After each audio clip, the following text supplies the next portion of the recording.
Pemirsa, Palembang Basketball League atau PBL Divisi 1 2026 kembali mendapat perhatian dan dukungan dari Persatuan Bola Basket Seluruh Indonesia atau Perbasi Sumatera Selatan. Penyelenggaraan kompetisi bola basket antar klub ini dinilai terus menunjukkan perkembangan positif dari tahun ke tahun.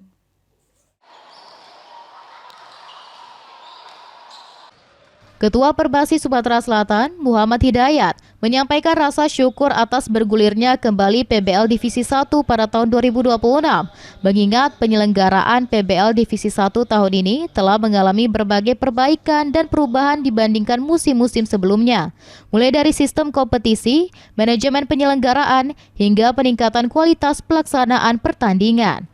Perbaikan tersebut dinilai menjadi langkah positif dalam menciptakan kompetisi yang lebih profesional, kompetitif, dan mampu menjadi sarana pembinaan bagi para atlet muda berbakat di daerah.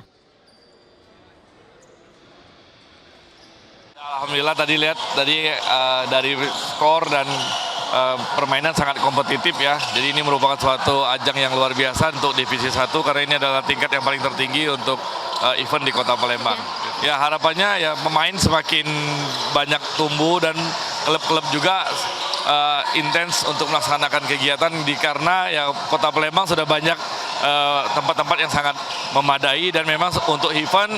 Jadi saya juga selaku Perbasi untuk mengarahkan semua event itu harus di tempat yang standar dengan sesuai aturan FIBA. Dengan terus meningkatnya kualitas penyelenggaraan, Perbasi Sumsel berharap PBL dapat menjadi kompetisi yang semakin berkualitas dan berkelanjutan. Selain menjadi ajang persaingan antar klub, kompetisi ini juga diharapkan mampu melahirkan generasi atlet bola basket yang siap berprestasi di tingkat regional maupun nasional. Fikri Adrian, PAL TV.